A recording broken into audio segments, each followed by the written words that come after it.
All right, ladies and gentlemen, welcome to episode 14 of the Take Two Pod with Mom and Dad. I'm Dad. And I'm Mom. The kids are asleep soundly in their beds. Yes, after quite a day, honestly. It was a great day. Quite a day, but great. It was a great day, but it took a lot to get here. Well, first of all, this evening, so everybody took a nap today, which is unusual. Usually our 3-year-old does not nap. Yeah, because he got up at 5:50 this morning. Yeah, this little asshole got up at 5:50, came in our bed, and then our baby got up at like 5 minutes later and came in our bed. Yeah. And they were so loud that we just had to start our day at 6 a.m. Garbage. Yeah. There was a point in my day where I had gotten up, showered, had like breakfast, played with the kids, and then I went out. I came back home. And it was only 12:30, and I was like, what is going on right now? Am I in Interstellar, where the time moves different outside of the house versus inside? But anyway, we all had a nap, and then we got up from the nap, and we wanted to take the kids to the park. Yeah. Because it's a gorgeous day today. It was beautiful. So we went to the park, which was really nice. But honestly, at the park, new ick unlocked. Because I was walking our baby in her stroller by the sandbox, and there's a few little kids playing in the sandbox, and I just noticed that a bunch of them are holding slices of pizza. Yeah, they're having like a little pizza picnic. And one of them is like, she's playing, so she's distracted, and her pizza is just like dipping into the sand. There was one kid crossing this little like bridge where you have to kind of watch your step, and he had just half a slice in his hand. He's just mucking the slice. His hands are black from like climbing the oh, it's so nasty. structure. Somebody's mom thought it was a good idea to bring pizza to the park, and these kids are just like touching the mulch, they're touching the playground, they're touching the sand. Well, it's kind of funny and then because eating pizza. Usually when you have some kind of food like that at a park, you bring wipes to make sure everybody's hands are wiped after. But anyway, These and people before. These people did not have before wipes. and after. Nobody was getting wiped. All right. Well, it was a good day with the kids, so. Yeah, but just to stay on the food topic. Oh, here we go. So Dad was in the mood for burgers tonight, so he was gonna go to this burger place that we sometimes go to, but we looked it up and it was closed. Like it's closed down. Yeah. So he just went to this random place and he brought back the burgers, and I wanted a chicken sandwich. It was a new place. I was like, let's try it. It was it was the most disgusting chicken sandwich Well, I've ever yours had. was worse than mine. Mine was okay. Like I finished mine. And then I'm like, it was all right. I was really hungry. The bun was like really soft and way too saucy and got like really soggy. It was so nasty. And the fries were so bad. Yeah, like, how do you mess up fries? Oh, it's super easy to mess up fries. But yeah, so what did I do? Huh, Mom? Tell the people what I did. He felt bad that I had nothing to eat, so he went out and got me more food and brought it home. Yeah. And I was like, thanks, Dad, because I couldn't eat the chicken sandwich. It was so disgusting. I couldn't eat it. And I'm not a food diva. I literally will eat almost anything. This is how bad it was. You're a bit of a diva when it comes to fried chicken, though. Yeah, but this wasn't fried chicken. This was just a chicken sandwich. If it's chicken tenders or like pieces of chicken thigh or something, if one thing can set you off from the whole meal for chicken. Well, yeah, because chicken can get gross pretty quickly. Yeah, I agree. Anyways, all right. I saved the day. I managed to save the day. It was quite an operation just to get to this point. Yeah. But we're here. We're here. Oh my God. All right. So, drum roll, Mom.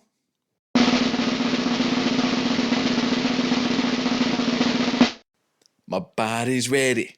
My heart's on fire. Gonna push it over the wire. Yes, everybody. We are tackling the 80s cult classic, Bloodsport. Yes, sir. It was released in 1988, starring Jean Claude Van Damme, Donald Gibb, and Leah Aries. Yes, but the main thing is Jean Claude Van Damme in this movie. Yes. Because Donald Gibb, people don't really remember him, and the girl. I'm not even 100%. Is Donald Gibb Jackson? Yeah. Okay, I'm not even 100% sure who that is. You Jackson? You look like a Jackson. So Bloodsport, the synopsis. A U.S. soldier, Frank Dukes, has come to Hong Kong to be accepted into the Kumite, a highly secret and extremely violent martial arts competition. While trying to gain access into the underground world of clandestine fighters, he also has to avoid military officers who consider him AWOL. I think there's a lot in there. Just say, like, Frank Dukes fights for his life. Honestly, the military part of the movie doesn't have to even be in there. Yeah, I know. But It's whatever. a waste of time. It's a reason. The tournament is hard enough. We don't need this like It's stupid. Outside thing that's force that's going to cause it to come down on him. It's like this little side story that they wanted to include, but it really adds nothing, and it's kind of pointless. So this movie's based on a true story, on a real person. So we're going to get into that. But this movie had a budget of $1.5 million in 1988 and did over $50 million worldwide. This was a box 50 times your money. That's pretty shocking. It's crazy. And it's like the merchandise, the VHS tapes, like all that just went wild when this movie came out. But Bloodsport, wicked movie title. So when was the first time you watched this, Mom? First time I watched it was just a few nights ago with you. And the funny thing is, we actually watched it twice preparing for this podcast. We watched it once just like in a chill way, and then we watched it again while making notes. But this wasn't your first time. We watched it before. No, I've never seen this before. Oh, I did show you. You fell asleep.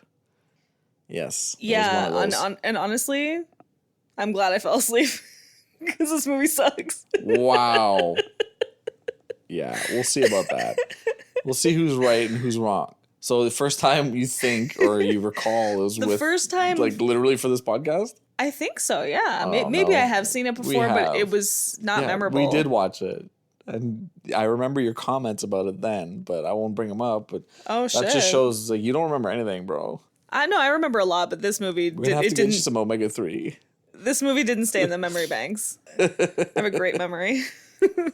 What about you, Dad? When was the first time you saw this movie? Well, if you must know, the first time I watched this movie, I want to say 10 years old. My brother came home and he had a copy of this brand new on VHS. And he's like, look what I got. And he shows it to me, and it's Bloodsport. And the cover is iconic. It's just a picture of Van Damme in his final fight outfit. So it's like the black spandex shorts with the gold ribbon around his waist. And he's posing. And he's just, bicep is just like flexing right out of the friggin' picture, man. You know the movie impacted you when you can recall the cover. It's an iconic poster in such detail. No, it's a great poster. Did you want it for the basement? Did it come up as one of our options? No, but it will soon. We have 2 spots that we haven't filled for several years. Yeah. T2's supposed to go there, and we couldn't decide on the other one, right? Yeah, there was one that I think I wanted Dirty Dancing, honestly, because that's an iconic poster too. Yeah. So, anyways, he showed me the tape, and we watched it that night, and I was like, "This is amazing." And then I think I recall. We had it on VHS and we watched it all the time. Then it would be on TBS Superstation and Spike TV. Remember Spike TV? No, I actually don't. Oh, okay. Well, anyways, they had all the wrestling shows on and stuff. Everybody as a kid in the 90s had a VHS that you played over and over again. Yeah, but this was on several all the time, and it's very, very, very rewatchable, this movie. You could watch it over. It's funny that I never came across it because I have brothers that watched movies like this. If they haven't seen this, you gotta watch it. I'm sure they have. So anyways, we watched it a million times. It was on Superstation. You'd flip channels. It'd be on Spike TV, flip channels, and then you get to a certain point when he's training. No matter what point the movie starts, you're like, oh, it's Bloodsport. I gotta catch, is it day 1 of the fighting? Is it day 2 of the fighting? So you have the warm fuzzies for this movie because you saw it as a kid and loved the fighting and everything as a kid. I do have the warm fuzzies, similar to the style that you did with Dirty Dancing, but it is a very popular movie. It is very popular. It is. I have a lot to say about that later. Yeah. The Rotten Tomatoes score on this, the critic score is 45%.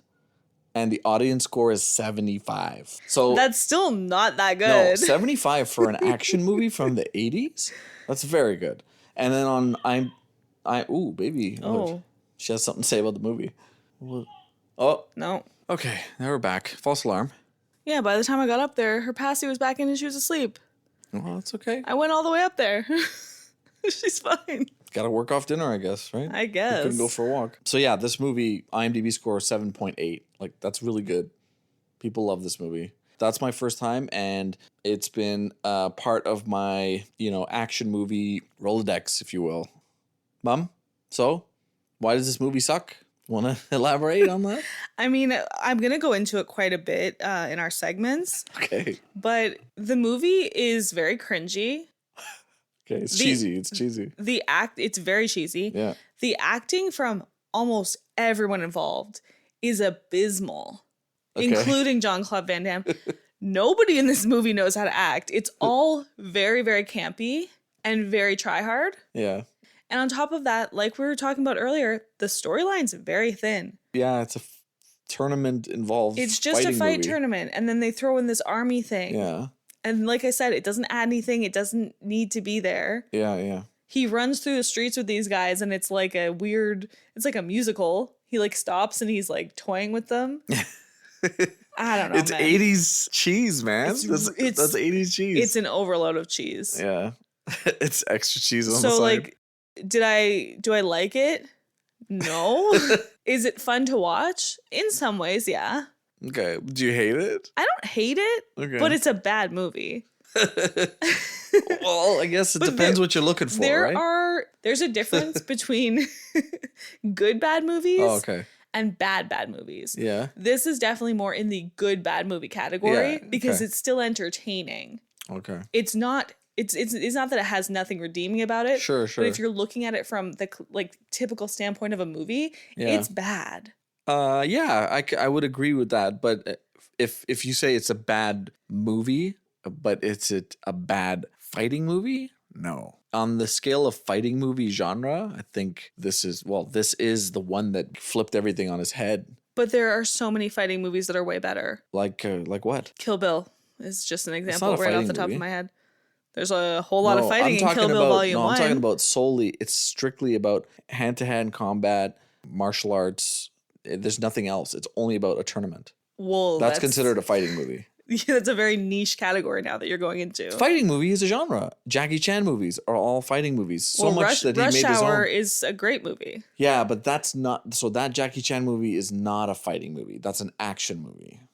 Right? There's shooting, so there's driving. You're talking about a very, very, very niche type of movie. But maybe they're all bad. There was tons of them in the 80s, and they were all trash. And then early 90s as well. If you just look at Jean Claude Van Damme's IMDb, it's a bunch of movies like this. You can tell they're all like this. Yeah, but that was the 80s, like Stallone. Before Van Damme, it was Stallone. You had Schwarzenegger. Like, this movie I love this movie. So let's just go into that if you want. But this was the first purely focused martial arts movie. One of the first. Like, there was always Bruce Lee ones, but they always had, except for Enter the Dragon, they always had like side plots. The fight choreography is fantastic.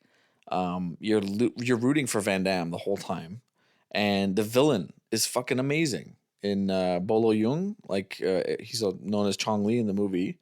It's funny at times when it's trying to be, like, it's not unintentionally. It's actually has some funny jokes. Yeah, Jackson is a great comic relief in the movie for sure. Yeah, he's comic relief, and I said to you in the middle of the thing, I'm like, he's somebody you wish like was one of your buddies. You just call him up and be like, yo, I need some help. I need to move a couch. Everybody had a buddy kind of like Jackson, like maybe not that big and that tough, but with that kind of sensibility. And this was the breakout role for Jean Claude Van Damme. This one put him on the map.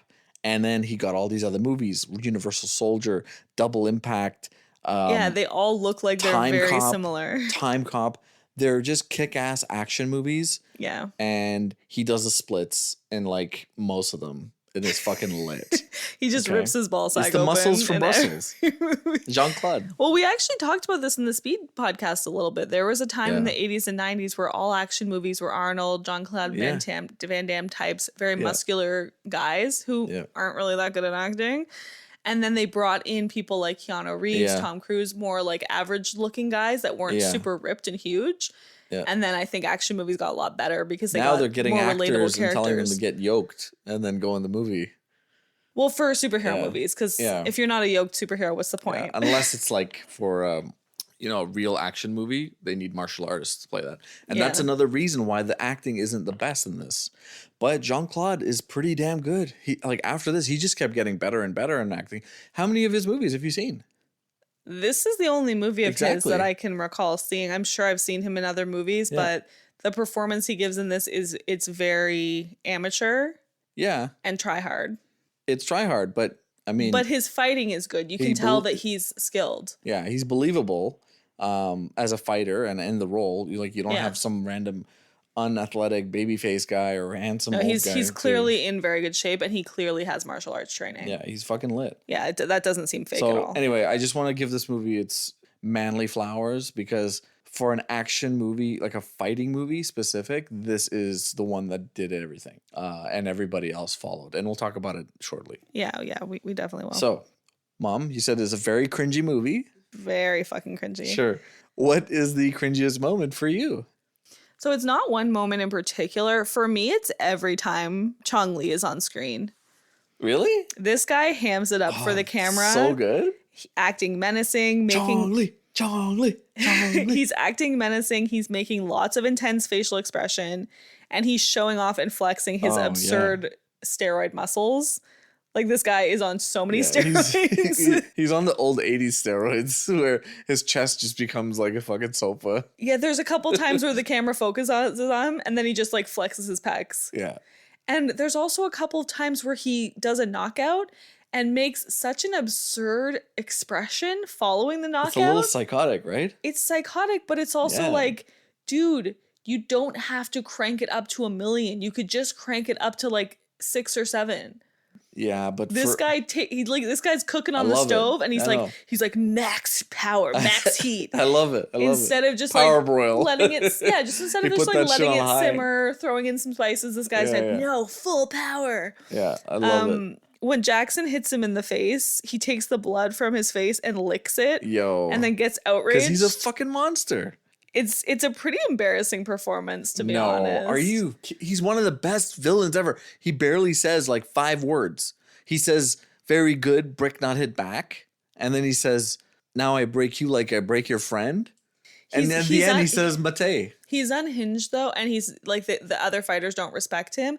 I think it would have been scarier if he was like a very traditional, respectable fighter that could not be beaten. No, this guy was like he was like the WWE Attitude Era. Like he was punk rock. He gave no fucks.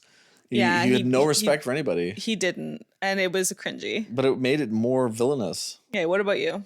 My cringiest moment. I can't believe you said Chong Li, but I guess where you're coming from. You grow to appreciate him. It's a crazy performance. Yeah, but you grow to appreciate him. It's so unhinged. So when Frank breaks into Tanaka's home, when he's young Frank, and is confronted by Tanaka's son, the acting, that whole sequence, when Tanaka comes and he says, "You cannot take Katana's sword by stealing. You must earn it." And then he's like, "I wasn't going to steal it." Like, that kid's acting is so bad. They couldn't, like, I get the accent. He's trying to sound like Van Damme, but where's that kid from? He kind of looks like Van Damme. What accent is that Van Damme has? He's from Belgium. Then why didn't they get some, like, kid from Belgium? Because nobody gives a fucking roundhouse kick like Jean Claude Van Damme, esti. Okay?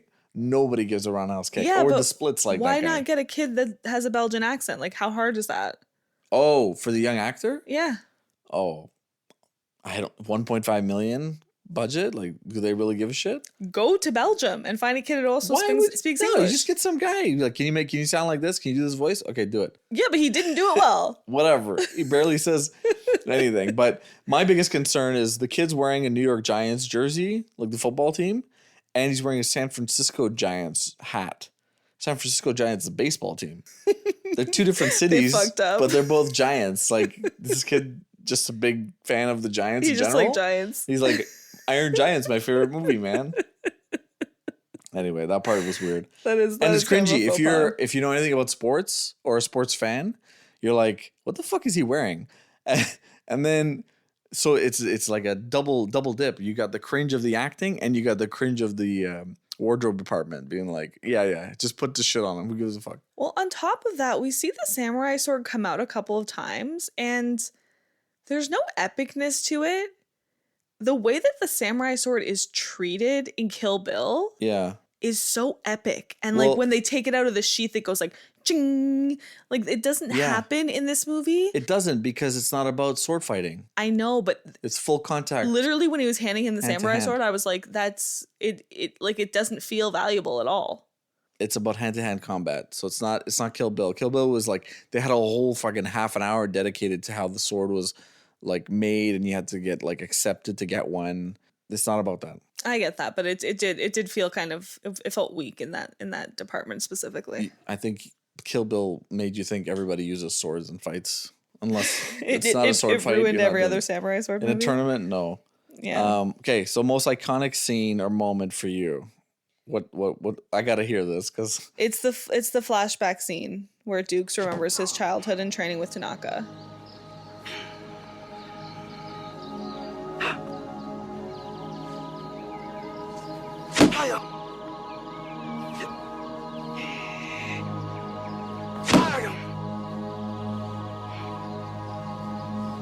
Practice until you can meditate. Nothing can distract you, so that you see and feel nothing except your own energy. That's iconic? Very iconic, yeah. Okay. Because he's like, his son dies and it's really sad, and he's like mourning, and Dukes is just like, I want to carry on your legacy. And then they go in the backyard and he just gets dummied and tortured for literal torture for like 20 minutes. Some like BDSM seriously, for like 20 minutes. Yeah. And then he comes out of it and he's like super, super strong, super focused, a super good fighter. Yeah. And he's just recalling all of this. Oh, okay. Well, I noticed you're a fan of the montages. I love montages. You love a good montage. Yeah. Dirty Dancing has them. Rocky has them. Especially if they have good music, like this movie. It's a good music going with the montage. So yeah, I like that. What about you? So my most iconic scene is the "You don't look like a Tanaka" scene. That part is amazing because JCVD is like, okay, which brick do you want? And JCVD is short for Jean Claude Van Damme.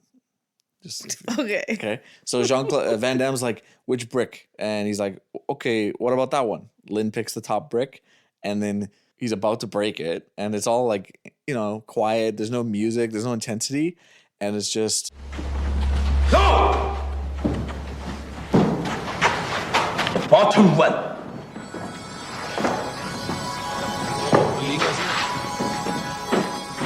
And then the music starts. It's like some crazy music just to hype it up, and then you hear like the xylophone, and then Van Damme's looking at the brick, and it's such a good camera angle. It's like from the bottom brick looking up at him, and his eyes just bulge out of his head, and he's like, oh, he fucking smashes it. It's fucking ridiculous. It's so fucking sick. Do you know how many how many people have tried that in real life?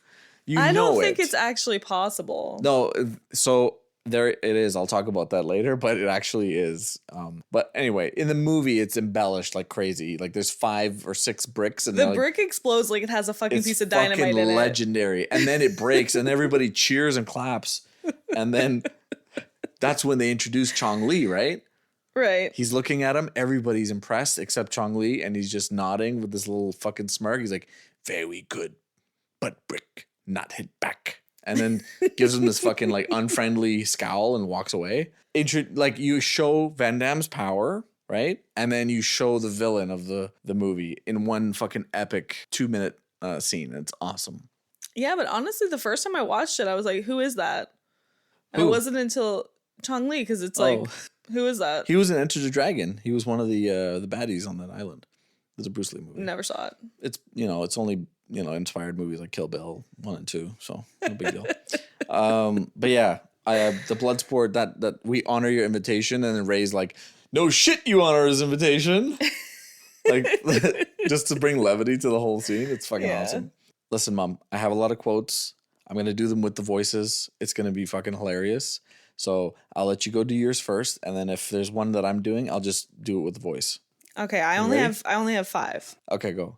So Dukes walks into Tanaka's room when he's sick, and he goes, "Are you asleep?" And Tanaka just goes, "Do you sleep with your eyes open?"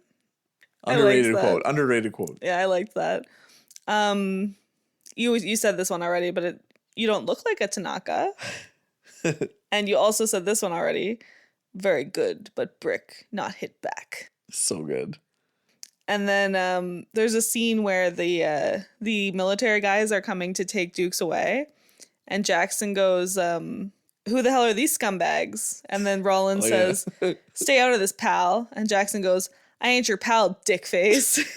I ain't your pal, dickface. I ain't your pal, dickface. I love that line. And then the last one. Fucking Forrest Whitaker, such a random start for his career. I know. Is that like his breakout role or his introducing role? I don't know, but because he's like not really in it. He's in like just, a couple scenes. He's just a side character, yeah. And then my last one is Jackson. Time to separate the men from the boys. Time to separate the men from the boys. Just be careful, Chong doesn't separate your head from your body. Victor.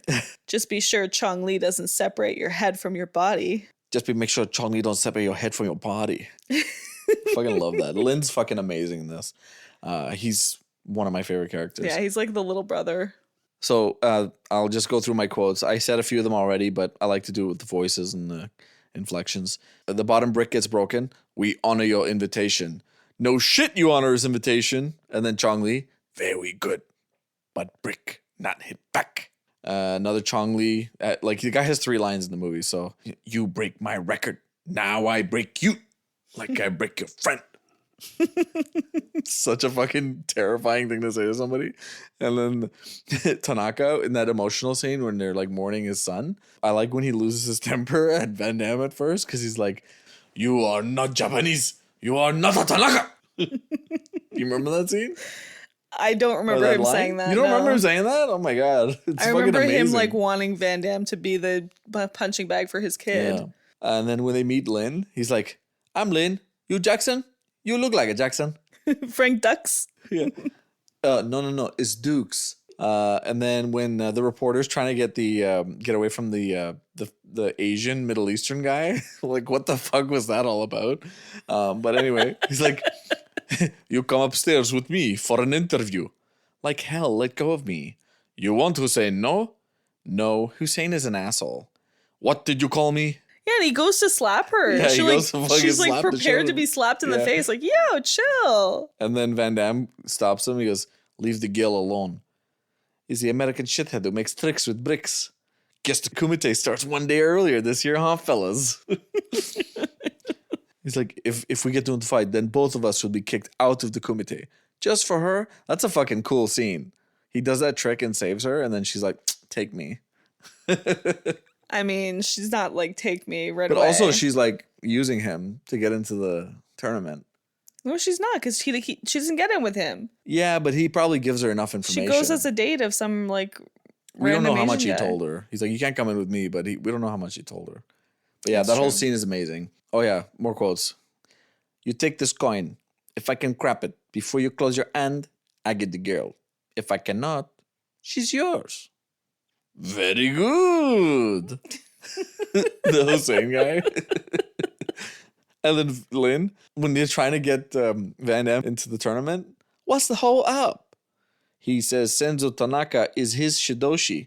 What's the difference if Bruce Springsteen is his Shidoshi? I fucking love that line. He gives no fucks. Like, he's got an invitation. Who gives a shit? If Senzo Tanaka is his Shidoshi, then show us the Dimak. What the hell is a Dumac? Death touch. Such a fucking... And then the Yeah, but gong goes off. Yeah, but did they make Tanaka's son do that? Like, why? What? Oh, it's Is probably it because he's white? Probably. I mean, it's 2-step verification. Like, you got the invitation, but now... You gotta do the password and the SMS? How many motorcycles are in this image? I'm not a robot. Oh, my God. Okay. This is one of the best quotes. It's Lynn summarizing the tournament for us in like 10 seconds. Now remember, sport content. There are 3 ways to win. 1, you knock the guy out. 2, your opponent quits and shouts Mate. It's like saying uncle. 3, you throw the fucker right off the runway. Piece of cake. And then Jackson's like, "Piece of cake." Yeah, that's what Jackson always does. Yeah, he's fucking lit. Psycho. He's so sweaty though. Fuck. Like, They all are. no, this guy's extra sweaty. Yeah, you got young Frank. I say this all the time. "I wasn't going to steal it." Yeah, he does say that all the time. It's for, just for such no a reason. bad line delivery. It's been stuck in my head forever. And then Chong Li, "You are next." right before he fights Van Damme at the end. He doesn't say the T. I don't care what anybody says. He just drops the T. Well, he has an accent. It's not his fault. Hussein, when he fights Van Damme after the coin trick, when he loses the girl, now I show you trick or two. Gets his ass handed to him. Oh my God, this whole movie is just quote that rich guy that brings the reporter in. Too late. No such thing as too late. Puts the money in the guy's shirt, and then as soon as Van Damme walks in, takes it back. Takes it back, yeah. And then Lynn immediately, it's about fucking time. And I wouldn't forget this for my fans. Okay, USA. Who is that? That old guy is the bouncer. He's just looking at them. He's like, okay, USA. How do you not, like, you missed that? There's t-shirts with that guy's face and a thumbs up. And it says, okay, USA. I didn't notice. Oh my God. That's all the quotes. I think I got everything. It's about like... Yeah, you just read the whole script. I think I read like 70 minutes of the fucking script. But there's so many good lines. Lynn's got a lot of them. Is this movie a classic or is it canceled? All right, so I've been waiting for this. Uh-oh. Whether Frank Dukes actually won the Kumite is highly disputed and generally considered a fabrication. Yep. While Dukes maintains that he won a secret no-holds-barred tournament in 1975, there's no independent, verifiable evidence to support the existence of the tournament or his alleged 329-0 record. He claims to be a martial artist. He claims to be a CIA operative. Yeah, there's all kinds of shit. And he claims to have won an underground bare knuckle competition in the Bahamas in 1975, setting the record for the fastest knockout and the most consecutive knockouts. Yeah. And this story is what inspired the 1988 film. But the only evidence of this event comes from Dukes himself and a magazine that interviewed him. And critics point out that none of his supposed opponents ever came forward. Yeah. And nobody else verified his claims, including fighting in 300 plus matches. And like I said, being a CIA operative, it's been heavily questioned. Yes. The story has been called the wildest martial arts hoax of all time and a fabricated lie by researchers. Sure. Dukes has previously claimed that the military and others tried to discredit him by destroying the records. Yeah. But it's more likely that he just is somebody who tells tall tales.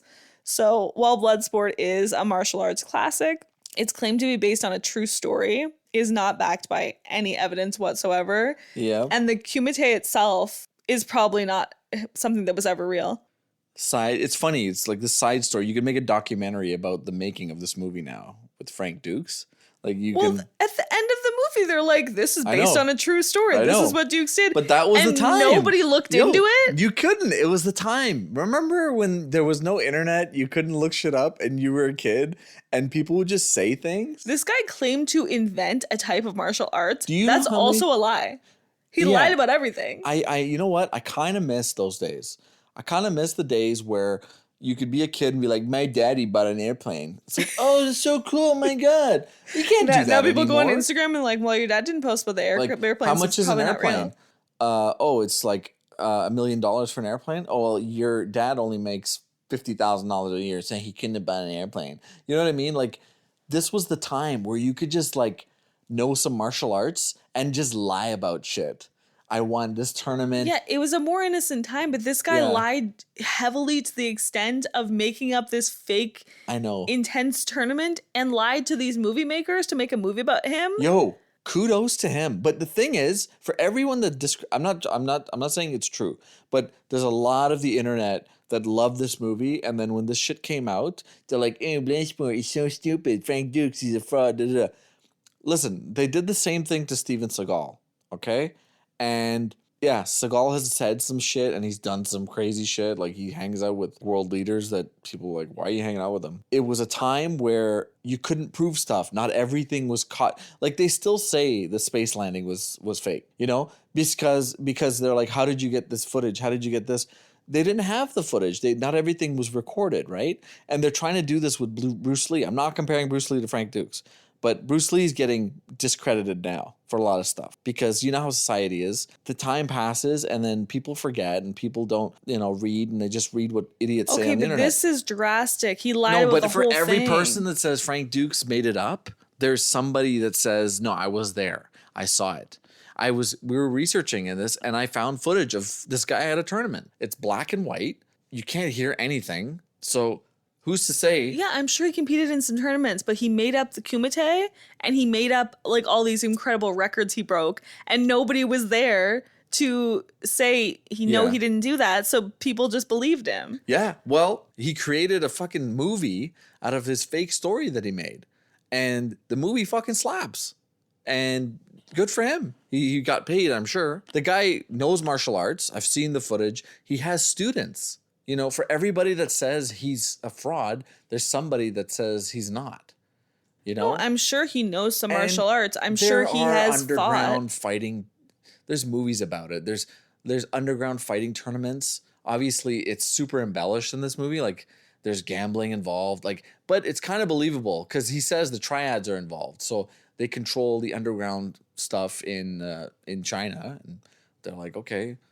Well, his story was based on a fighting competition in the Bahamas. It wasn't even in China. No, it wasn't in China. He said they changed it for the movie. But yeah, it was in the Bahamas.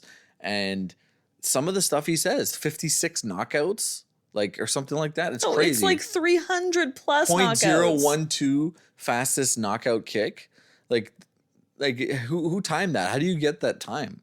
You know what I mean? Well, and that's the thing. It was an underground tournament, so there's no record of it, so you can say whatever you want. No, I know. But if he did lie, he finessed everybody. I don't think anybody got hurt, No, but he made a kick-ass movie. but he did lie, and then, it's kind of just a bummer to find out it was a whole lie when you watch this whole movie, and then you're told at the end that it was real. But I was shocked when they said it was real. I was like, this was real? It's interesting. It's not. Yeah, it's interesting, though, when the movie becomes bigger than the lie. I think that's pretty cool.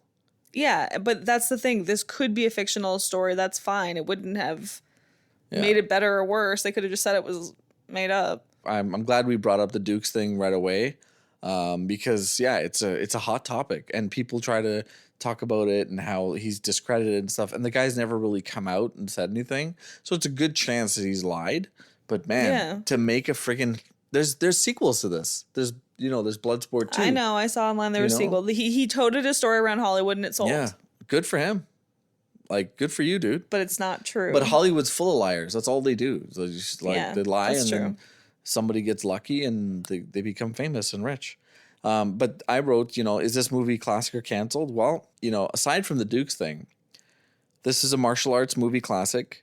Jean Claude Van Damme's poster can be found in any MMA and karate school, even though the Frank Dukes thing is still a sham. People love this movie. If you go to a dojo, a karate dojo, you'll see this movie's poster. It's the pinnacle of martial arts movie before everything got too serious. They make MMA movies and fighting movies now, and you've seen The Fighter, and then you see Rocky, and they're very different. The Fighter looks like it's being filmed in a real boxing ring. It says HBO and stuff like that. The Rocky movies were just cartoony 80s chaos. Everybody was on roids. But this movie still comes out on top as entertaining, even for someone who isn't a fan of the genre necessarily. And you said it's entertaining. You can get through it. It's not like you got to turn it off. However, we got to talk about the tree jumping fighter, the black guy. So I looked into him. What the fuck is going on? So that's a real type of martial arts. It's called monkey kung fu. Okay. And you are supposed to act monkey-like. Okay. It's supposed to confuse your opponent. Okay. And the movements are supposed to be like that because it's called Hokuan, and it's basically it's an agile way of fighting. Yeah.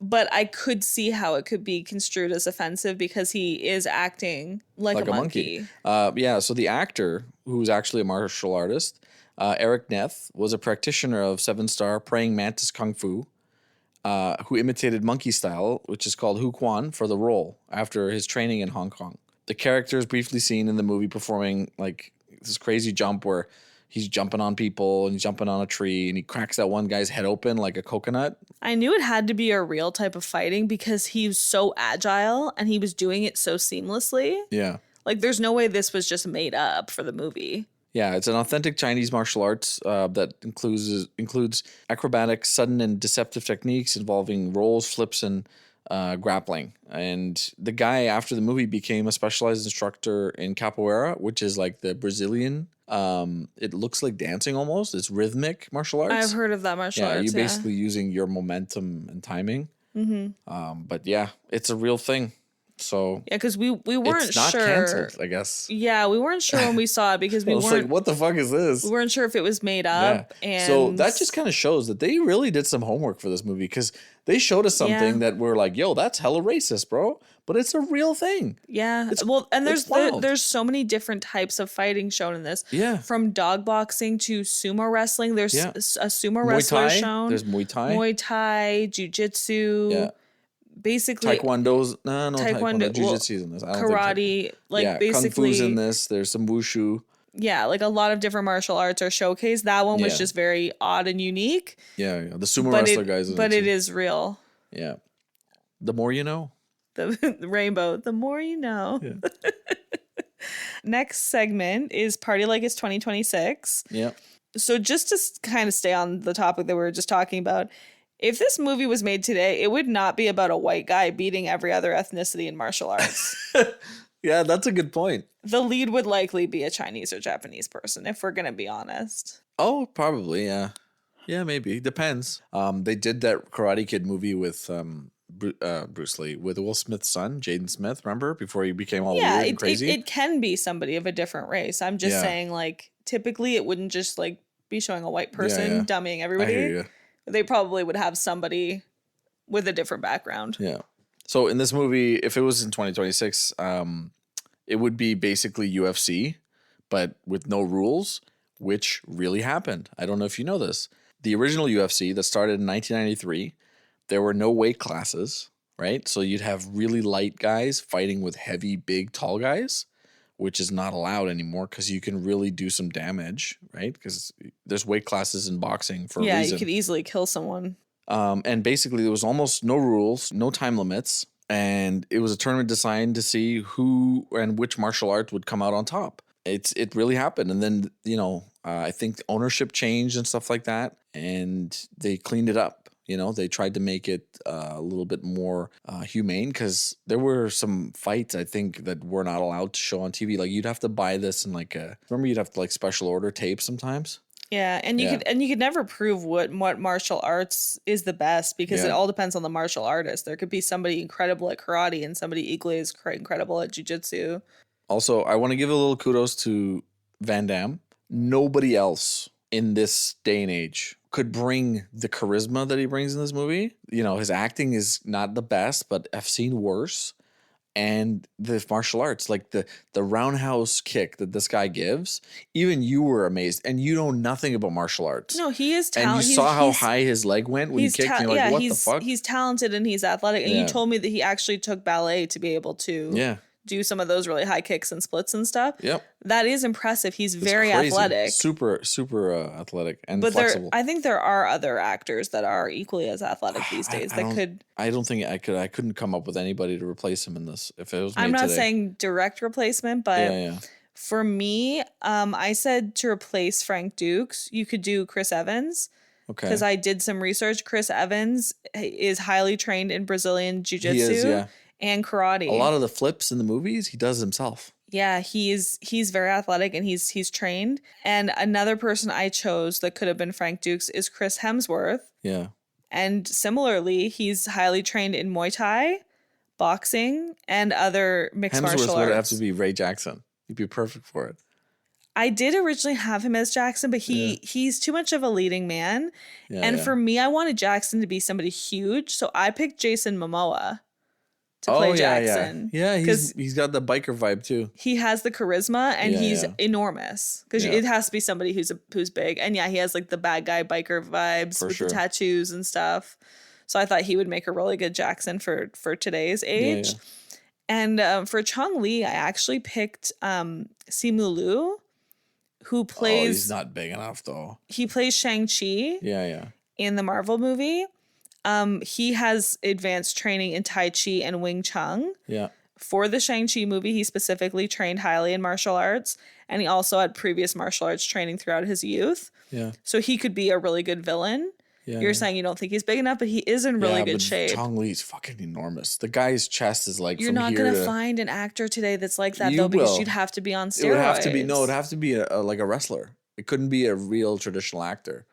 You know, it'd have to be somebody who's like 6'5" and just like used to play football.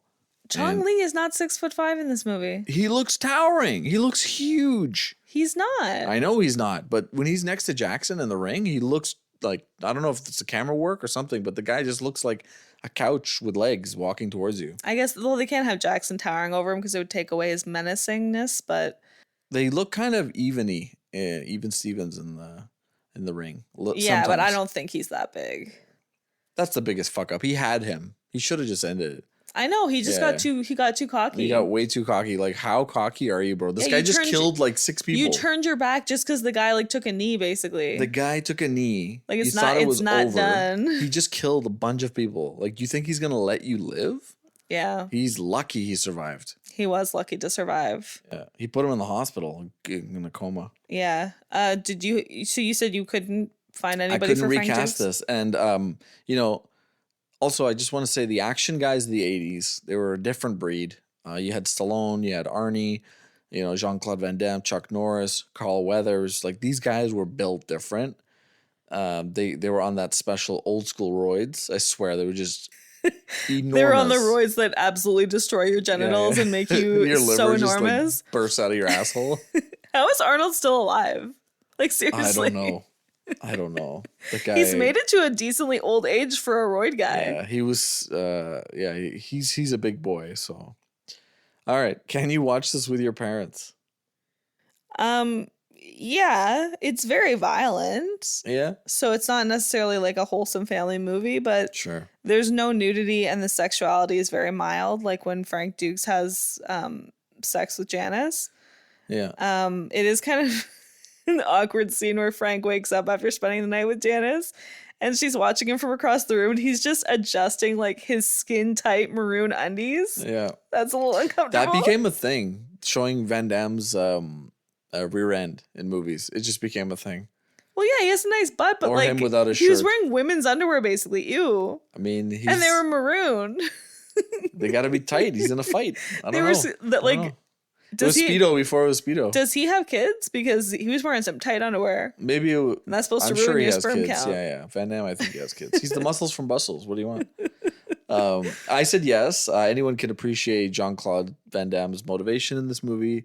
You know, he's training. He's trying to honor somebody. But also, people can just like, I don't care who you are. The fight scenes in this, like, this used to be playing in my house, and it doesn't matter who is watching. They'd walk by and they'd see somebody do like a martial arts move and just fuck somebody up. Like, people just watch. They don't look away. I caught you looking up when you were making your notes the second time, just looking at the fights. I was like, oh, like, she can appreciate a good, you know, a good martial arts match. Yeah, I looked into it. But when you say that about just people walking by, I just picture you and your brothers just like bullying your sisters growing up and being like, no, you're not watching TV. We're watching this. And your sisters being like, Bloodsport again? Fuck. No. There was enough TVs in the house. They watch Friends anyway. That's all they fucking watched. Okay, what's your favorite supporting character and least favorite? It's obviously my favorite is Jackson. What? Think you can give me some competition? Sure, I'll try. That's what I like to hear. Kid who isn't afraid to lose. No, I got it. I want to take his money. You ready? Jackson? You look like a Jackson. Yeah, he does look like a Jackson. He has a lot of awesome one-liners. He's a hardcore fighter, but he's also the comic relief of the movie. Yeah. And he has a really good attitude. He brings a lot of levity. Yeah. And he's also a good friend to Frank. Like, Frank's really devastated when he's hurt because he's a good friend to him. So I liked him. Did you like the ending scene where he's like, anytime, any place, anywhere? Yeah, and he looks at him with like his cockeye and his I'll be crooked there. ass teeth, and he's like, Anytime. Yeah, and then Van Damme says, "I love you, my friend," and he says, "Me too." Yeah, It's then a weird then they response. kissed. No, he kissed him on his head because he's in the hospital. He's buddy. I mean, it was a little much. Yeah, he was there for him. The guy could have died in a China hospital and nobody would have known. Yeah. Is your favorite Victor? Yeah, mine's Lynn. Yeah. Jackson, you look like a Jackson. He's so funny. The guy's like, you can't judge his acting because he's delivering these fucking lines like crazy. I actually think he's probably one of the best. Hilarious. He's probably one of the Yeah. best actors in the movie because he does what he's supposed to do and he does it what well. he's supposed to do. He makes you laugh and he's serious when he is. And then, you know, when he's walking them through Kowloon City, the walled city in Hong Kong, which has now like been destroyed. He's talking about how like the triads are allowing to have this underground competition here. Like it's just really interesting narration almost, or like it's exposition for the audience as to what's going on and what this tournament is about. And he's just fucking cool, you know? He's like, it's about fucking time. Yeah, he's some comic relief as well. So my least favorite character is Janice. She begs to be included and invited into Kumite. And then after watching like literally one fight, she tries to talk Frank out of fighting. And then she tells on him to the police. I know. Then the next day, she goes back to the fucking fight worst. and she's smiling at him.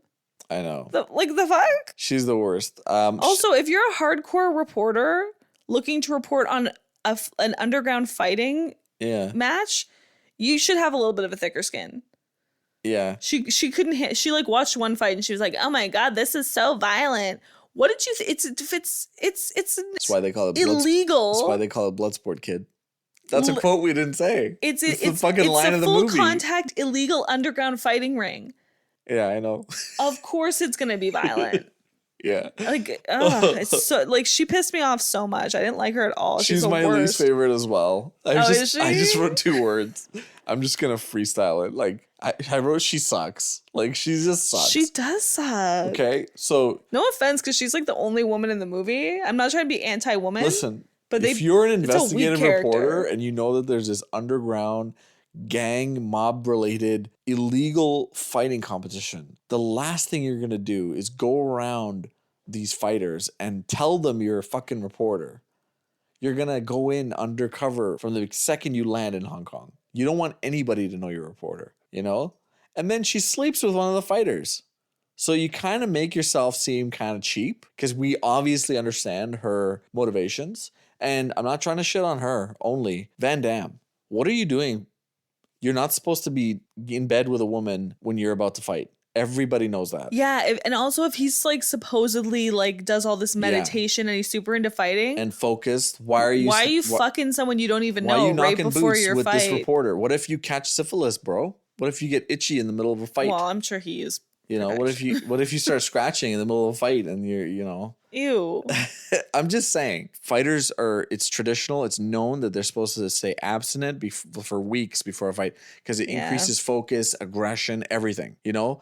It always, like, who was it? I think it was Muhammad Ali. He said women weaken the legs. I think it was him that said that. So, yeah, like you're supposed to keep away for a little while. This guy's just like, oh, I just saw Chong Li just murder a bunch of people, and I'm gonna just go, you know, with this reporter. But they talk about it in Spartacus too. Like the gladiators, they're like, don't have sex before you're gonna go into the ring because it like love weakens you.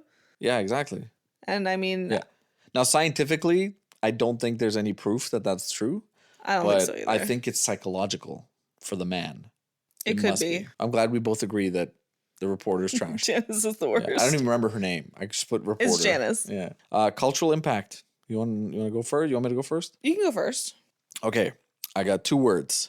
Mortal Kombat. That's in mine too. This movie inspired the franchise video game and what became to turn into a movie, multiple movies. Mortal Kombat. The creators of the game, they wanted the character of Frank Dukes, Jean Claude Van Damme's basically carbon copy. They wanted to make a game out of Bloodsport. And they couldn't come up with a deal, so they just stole the character. So Johnny Cage is based on... they renamed him. Frank Dukes, and he looks exactly like him. Yeah, he's an homage. Yeah, and for years and years and years, everybody knew this. And then about decades later, in 2023, 2023, they got a deal made, and Van Damme's likeness and voice is one of the skins for the Johnny Cage character. Oh, cool. Exactly from Bloodsport. It's really cool when you look it up. Like, it's something you can download. It's a DLC. Yeah, that is cool. I think it's pretty cool. But also, Karate Kid brought signups of kids to karate, but Bloodsport made adults get martial arts memberships. You know what I mean? Yeah, it definitely inspired martial arts popularity and spurred a new interest in training in the late 1980s, early 1990s. Yeah. And it's noted for being one of the first Western films to showcase Muay Thai. Yeah. I believe that. I didn't know that. Yeah, it also is the influence on MMA and combat sports. It's credited with popularizing the concept of no-holds-barred tournament. Yeah. And showcasing various fighting styles, like you said, which was part of the rise of UFC. Yeah. So it was one of the direct inspirations Of for MMA, mixed martial arts. For MMA and UFC. Yeah. Now they mix different styles to create, like, basically you weaponize yourself into becoming this unstoppable fighter that you can get out of all kinds of different styles. And yeah, which is cool because a lot of people that study martial arts, they will study more than one kind. Well, Bruce Lee developed Jeet Kune Do. Mm-hmm. And he felt like the old systems were too rigid, and he said you need to be liquid like water. You got to be able to switch styles in the middle of a fight because you don't know what the person across from you is going to bring. Yeah, you should be able to know a few different styles, and most people that study martial arts, there's more than one type that they know how to do. Yeah, my brothers, they grew up doing kung fu, and then my oldest brother went into karate. Yeah, he's a black as an belt. early adult. Yeah, and so he knows a lot more about martial arts than I do, and he's the one who brought this movie home. Yeah, and he went on to teach martial arts to kids too. He had his own karate studio. He always tried to get me into it, and I don't know, I couldn't do it. I don't know why. It's also a cult classic. This movie is despite a cult mixed classic. critical reviews on the release, it grew a massive loyal fan base. And it's known for iconic quotes, training montages, and the soundtrack song "Fight to Survive," which should be on everybody's. It should be on everybody's workout mix because it really does get you going. Similar to Eye of the Tiger. It's freaking awesome. It's the martial arts equivalent of Eye of the Tiger, I think. Yeah. And also Jean Claude Van Damme splits, culturally iconic. He has that Volvo truck commercial. You remember that? You ever seen that commercial? No. There's two Volvo semis, like 18-wheelers, and they're right next to each other, but you don't see them. Van Damme's got one foot on each of the roof, and they start to drive apart, and he slowly does the splits. And they're driving perfectly the distance so that he can do the splits between them. It's obviously, not done that way because it's super dangerous, but it was a random Volvo commercial like 30 years after this movie. And he was still doing the splits. The guy is friggin' amazing. Like literally just does that not hurt his nutsack? No, it's you stretch, you train the muscles and the joints and the ligaments to be able to do that. It's just because anytime he does that, like in the movie, Jackson's like, if you ever want to have kids, you might want to stop doing that. Like I'm hurting just looking at you. Yeah, you might want to have kids these days. I love that line. I can't believe we didn't say that one. But yeah, he's been training martial arts since he was 10, Van Damme. Yeah. And he's an actual champion. I looked up some of his titles, so I believe it. He was in incredible shape, and he obviously knew what he was doing. Yeah. But the splits and the high kicks are just insane. Yeah. Like that amount of flexibility is rare in men. Yeah, he's always oiled up every scene, no matter what. Before the fight starts, he's just shiny. I was talking about this when we were watching the movie too, and I was like, the shape he's in. Yeah. He either is on steroids, or he was super unhealthy, like not eating enough calories or drinking enough water, because that's the only way you can make yourself look that chiseled. Super athletic, I think. Just his body was trained that way. Also, do you know how he got the role? No. I heard that he was following the movie producer around Hollywood like crazy, and he was annoying the guy. And he said, "I need to be in this movie. I need to be in this movie." And the guy is like, "No, get away from me!" And he did a fucking roundhouse kick in the air in street clothes, and the guy's like, "You got the fucking job." He's like, "You're good."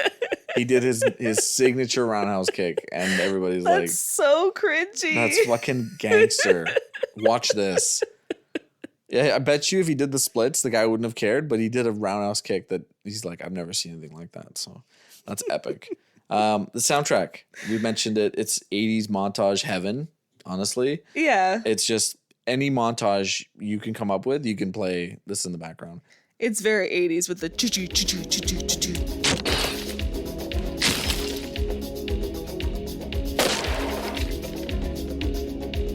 I literally made a montage of that song, The Fight to Survive, with clips of me playing basketball, like as a joke. So yeah. Yeah, it's very 80s, very sports like oriented. Ready. My heart's on fire. Yeah, like there's a little bit of synthetic song, like synthetic sound in it.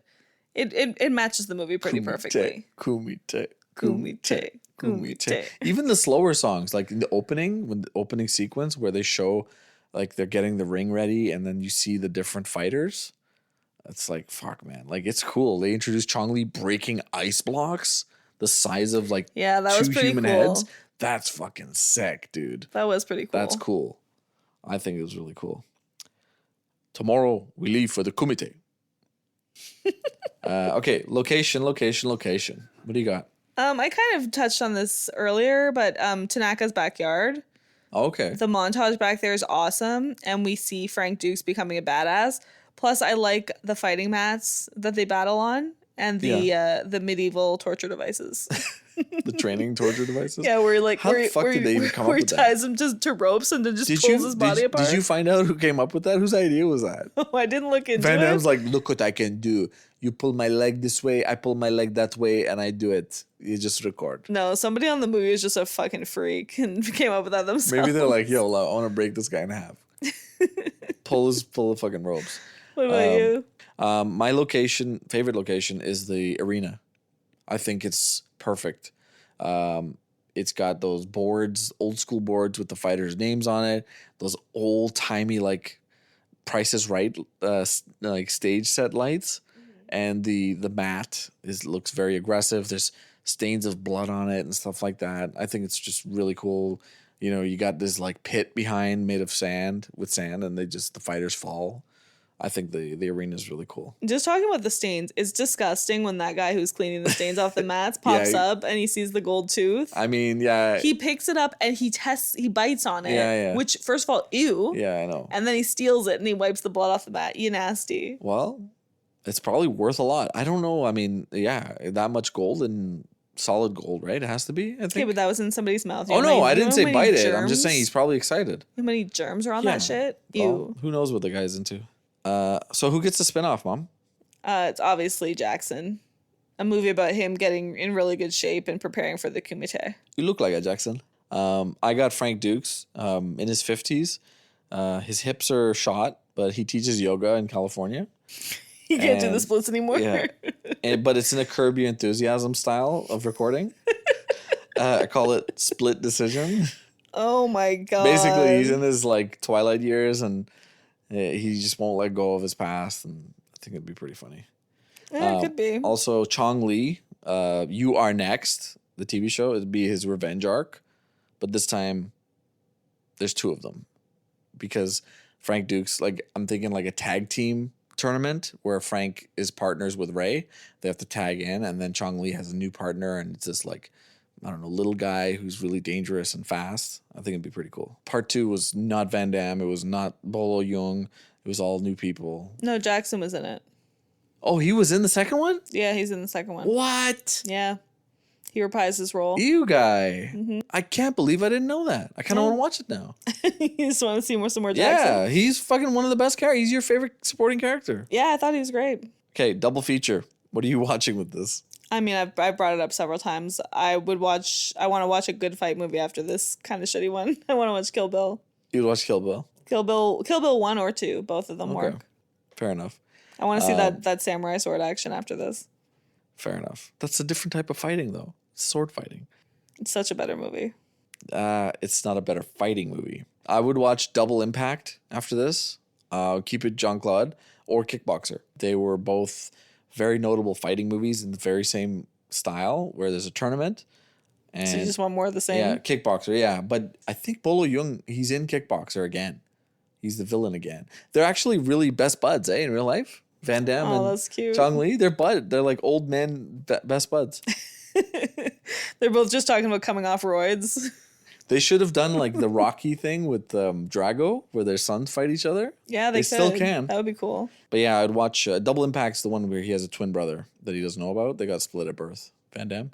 Also, Van Damme's done a bunch of twin movies. He's done like 5 of them. I'm not kidding. There's Double Impact. There's The Replicant. He got typecast as a twin of himself. Yeah, I don't know why.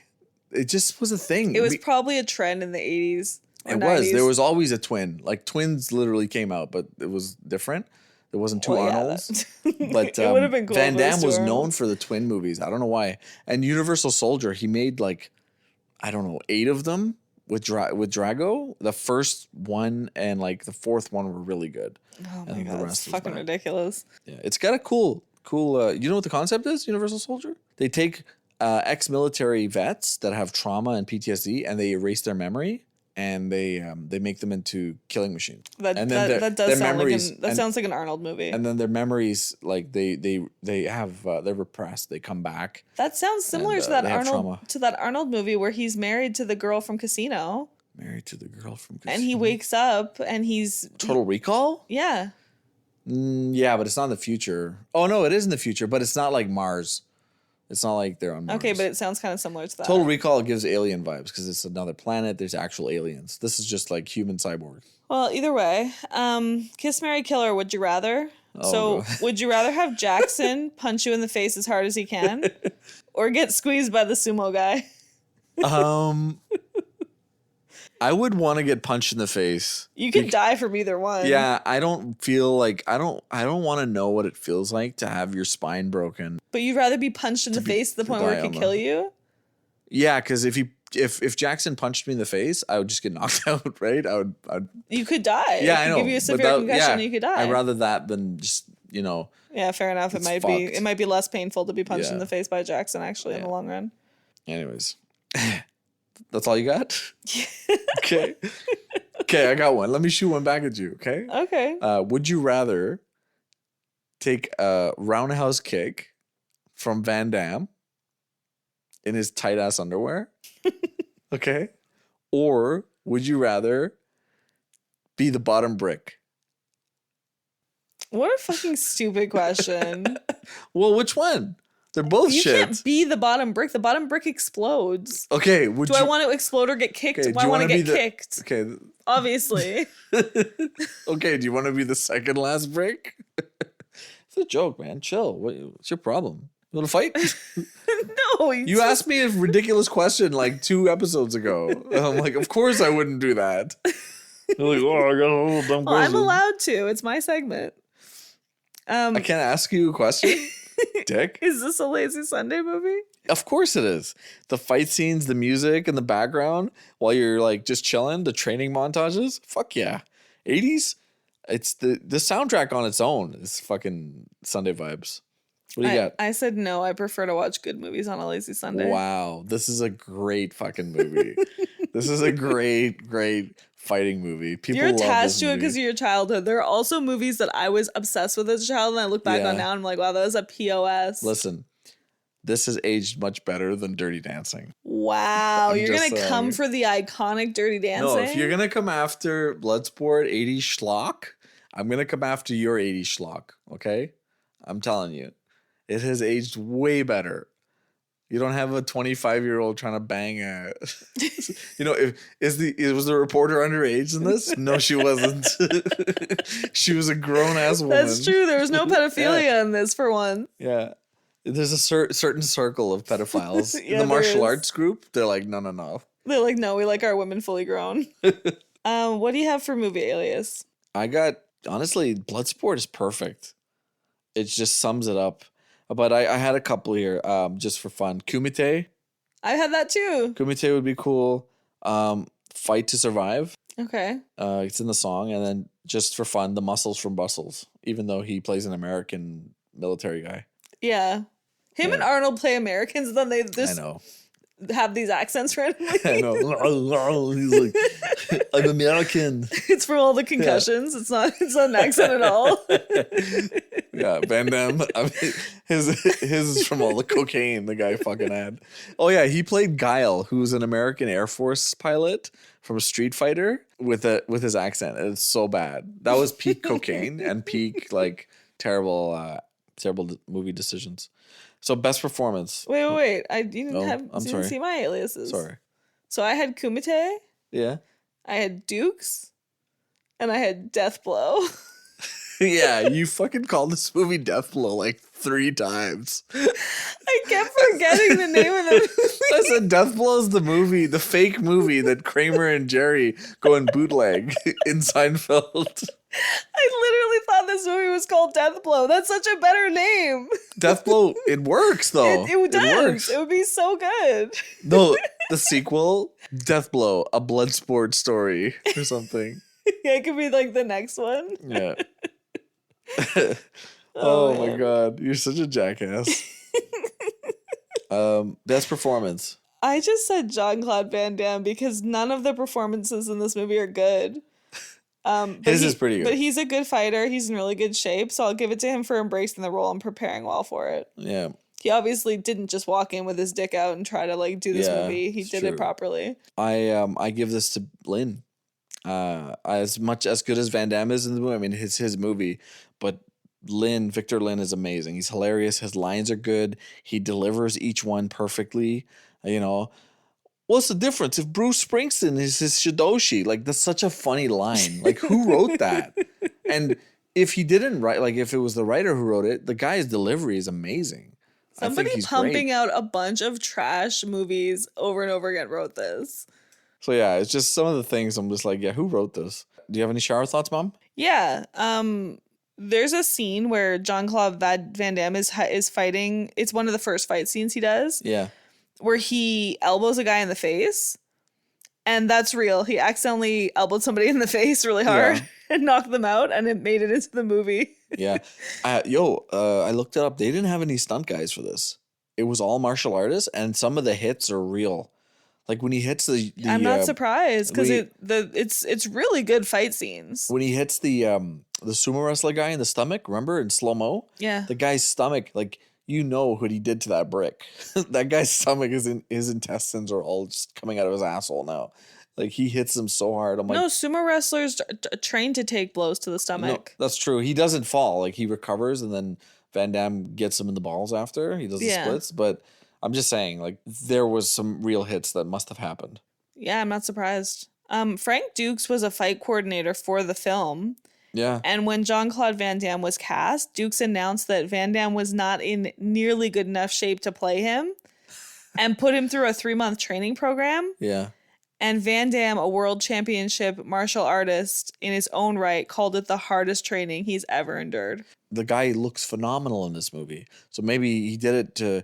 Maybe he just trolled him because I saw Frank some Dukes was like, he's not ripped enough. He needs to be in better shape. Maybe Frank Dukes wasn't even that ripped. He was just probably just trying to get the guy motivated because he's like... Well, Frank Dukes doesn't have to be that ripped, but like they wanted the movie to look a certain way, so... It worked. The guy looks like a fucking warrior. Yeah, he does. He looks like a gladiator. They wanted to make a video game about him after, and they stole the character's model and they called it Mortal Kombat. I kind of love that they stole it. It's crazy, eh? Yeah. The guy who plays Hussein... when the coin scene, he's clearly played by a South Asian guy. Like he's obviously portraying somebody from the Middle East. I just think it's funny that you couldn't find like an Arab guy to play it. Yeah. It's like it's really bizarre. And I watched that when I was younger. I'm like, why is he Asian? Why is he dressed like a Saudi guy? Yeah, there's a lot of like racial stereotypes and like very thinly veiled caricatures of certain races. It's like we couldn't find a guy, we didn't have time, so here, put this wig on or this thing on from like a Saudi would wear and try to do an Arab accent. Okay, no problem. Yeah. You know? So Jean Claude Van Damme, his our martial arts training. So semi-contact karate, 44 wins, 4 losses from 1976 to 1980. Full contact kickboxing, 18 wins, all by knockout, 1 loss. Like this guy could fight. He's basically, this movie should be about him, not Frank Dukes. Yeah. Like this guy was. He's more impressive. Yeah, he's 44 wins and 4 losses. Yeah, there's actually records of his. It's not all friggin' lies. Yeah. And question though. How dirty was the water that the two military guys that are chasing Dukes when they fell in? Because that is some black water. Yeah, it looked pretty polluted. Yeah. Like Forrest Whitaker, like, are you okay, man? It was also like a dock though. Do Like you have mesothelioma? water at docks always looks kind of brown because it's polluted by all the boats sitting in it. Yeah, maybe. It's pretty absurd that Chong Li manages to temporarily blind Frank, but one scene later his sight is back and he's totally fine. Like, what did he throw at him that caused that? I think it was maybe chalk, like a chalk pill. Yeah, he was blind. Yeah, Chalk alone wouldn't do that. I think the thing that was weird was because the room was spinning, maybe because he took so many blows to the head. So on top of that, now his vision's compromised. Maybe it was cocaine. What a fucking line of bad luck. Maybe it was cocaine. He just gets all, he does scream. It just makes him stronger. Yeah, he does scream. But what are the odds, right? What a string of bad luck. You blind the guy who's been training to fight blind since with his Shidoshi, right? He's been training to fight blind, and he just he adjusts and he almost punches the ref. But also, but he realizes what is the point of the ref? Yeah, the ref almost gets owned like several times. Yeah, what's the point of him? It's full contact. You threw powder in the guy's eyes. Nobody saw that. Yeah, that was some cheap shit. So that was some cheap shit. But I like Van Damme's acting because he's like, the scream is so genuine. Like, it looks so good.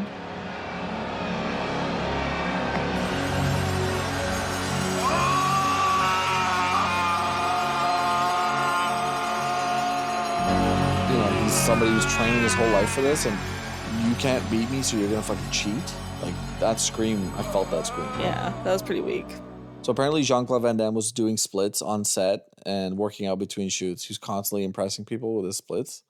It was I'm kind of happy that that's a thing that happened. It makes me feel happy inside.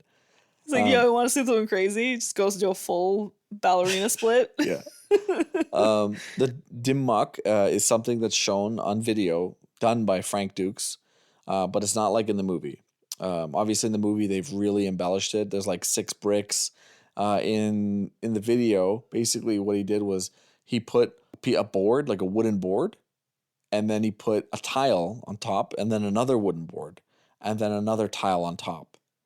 And it creates like this, it's physics. It creates a bridge. So he hits it, the top one, but the bottom board breaks only because the way the pressure is all on the bottom board.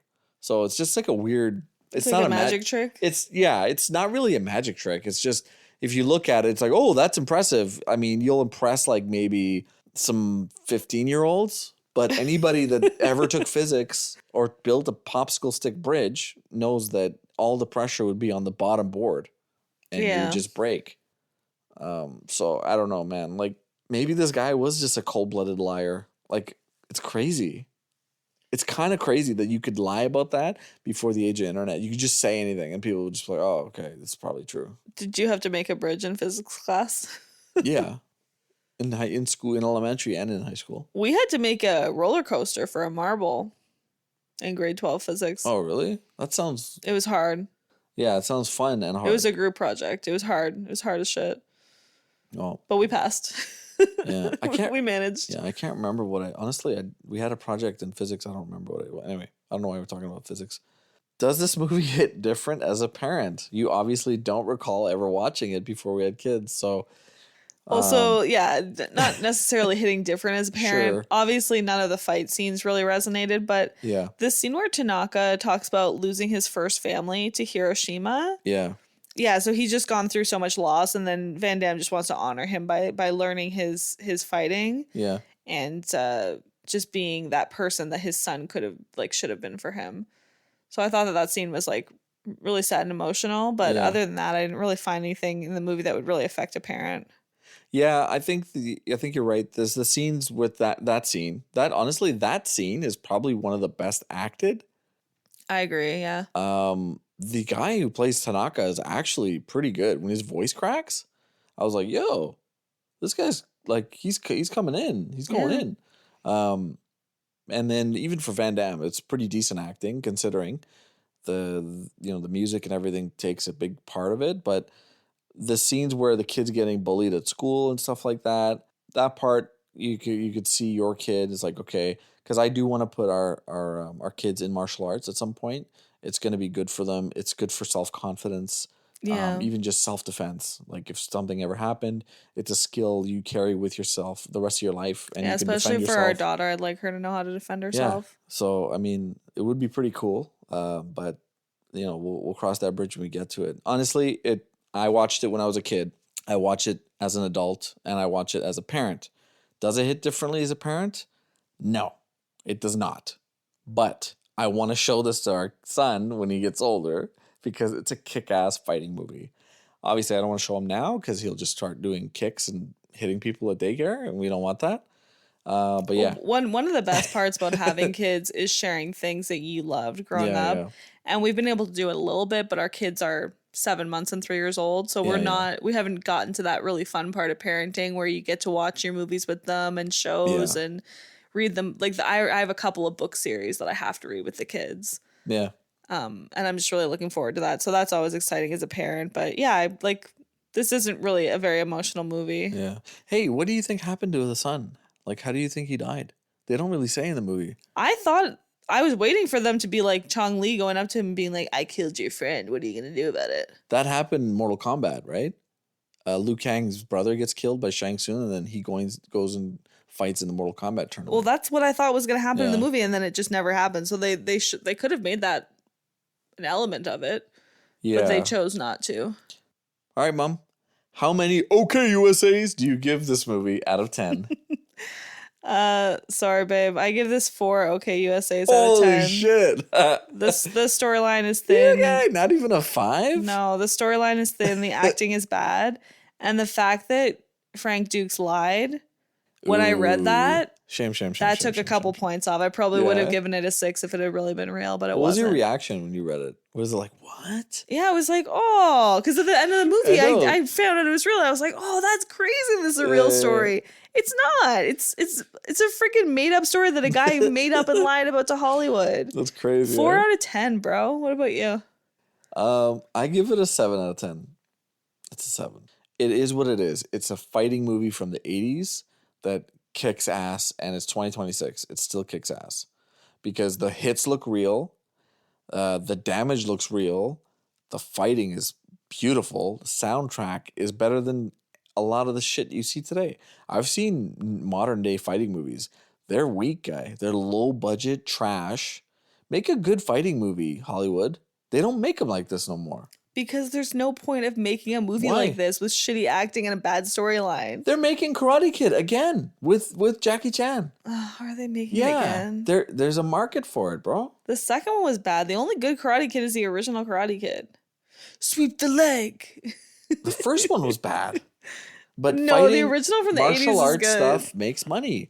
All the Jet Li movies, the Jackie Chan movies, until they got to Hollywood and it wasn't about the fighting, that's when people stop. Like the true martial arts. Have you ever seen The Raid? Well, we're not having a martial arts renaissance right now. Like it'll come back John Wick again. kind of brought it back, but his is more like gun fu. Because he does it with a gun. Like he does. It'll come back again. It always does. But The Raid, oh my God. Ong Bak brought it back for a bit, Tony Jaa. But he kind of fell off. He made a couple of bad ones. But The Raid is amazing. It's so good. It'll come back. It was back in the 90s. It'll come back again. All right, Mom. That's our episode. Thank you, everyone, for listening. That was episode 14, Bloodsport. We hope you enjoyed it. Please share, like, subscribe, and rate our podcast 5 out of 5. Yes, please. And, follow us on Instagram. We're at Take Two Pod, or at Take Two with Mom and Dad on Instagram. You can email us if you have any questions or want us to do any reviews for any movies. The email's in the description of our channel, and you can listen to us on Spotify or Apple Podcasts. Yes. You are next. Brick, don't hit back.